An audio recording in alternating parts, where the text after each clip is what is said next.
بسم الله الرحمن الرحیم. نن زموږ د ارشاد الصرف سبق نمبر 35 سے 135 سے قانون نمبر 61 ته د ناقص قوانین شروع دي. نن به موږ د یدعا قانون وایو. د دې قانون خلاصه دا ده چې هر کله واو په یو صيغه کې په څلورم یا پنځم یا شپږم ځای کې راشي. هر کله واو په څلورم په یو صيغه کې په څلورم یا پنځم یا شپږم ځای کې راشي او نه مخکې حرف مضموم وي، یعنی ضمه وي په مخکې حرف باندې، لکه یدعو.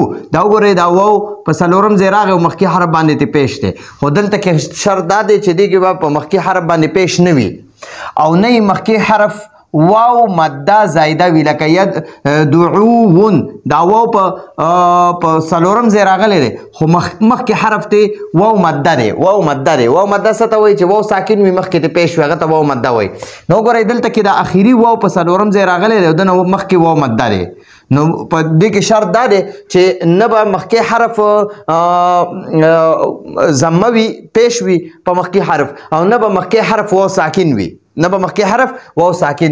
نو د داسې واو نه د اخره کې چې کوم واو دی نو د داسې واو نه یا جوړول واجب دي. بیا واورئ چې کله په یوه صیغه کې واو په څلورم یا په پنځم یا شپږم ځای باندې راشي، په څلورم پنځم یا شپږم ځای باندې راشي او مخکې حرف باندې ته پیش هم نه وي، مضموم هم نه وي. مضموم مطلب دا چې مخکې حرف باندې پیش نه وي.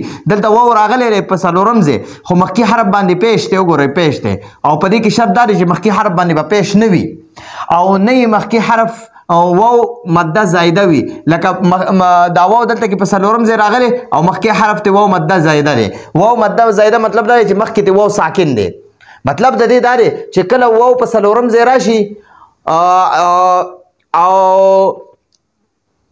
خو واو چې کله په څلورم ځای راشي نو هغه نه یا جوړول واجب دي، خو شرط پکې دا چې د دې واو نه مخکې به پیش والا حرف هم نه وي او د دې واو نه مخکې به واو ساکن هم نه وي، نو د داسې واو نه یا جوړول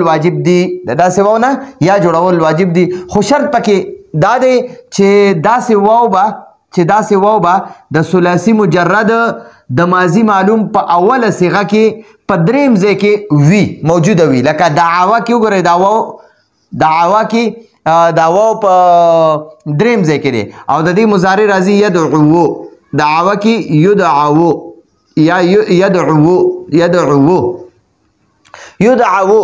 نو ګورئ واو په څلورم ځای راغلی دی او مخکې حرف باندې د پیش هم نشته، او مخکې حرف ته واو ساکن هم نه دی. نو اوس د داسې واو نه به یا جوړه کړي، نو دا یدعو دی، دا به موږ سره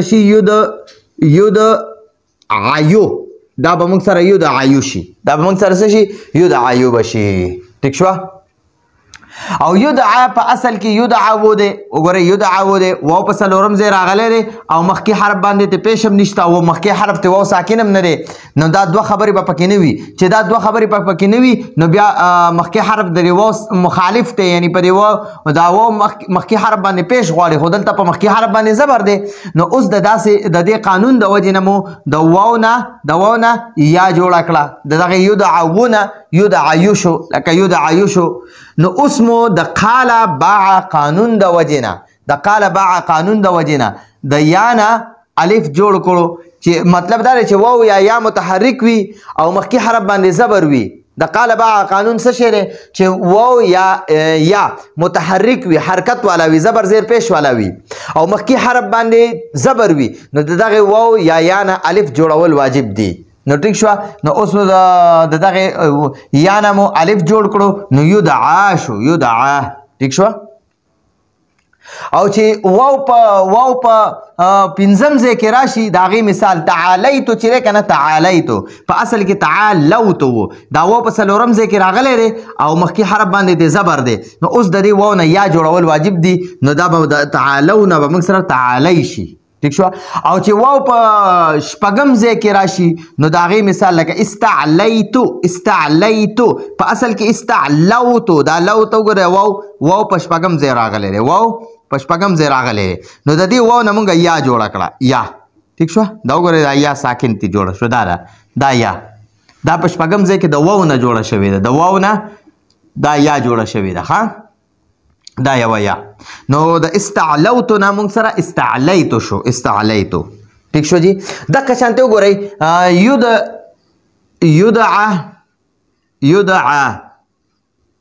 یدعا په اصل کې یدعو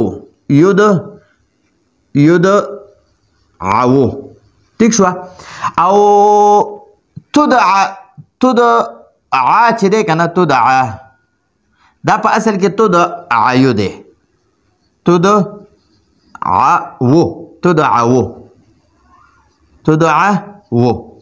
او ادعا چې دی کنه ادعا په اصل کې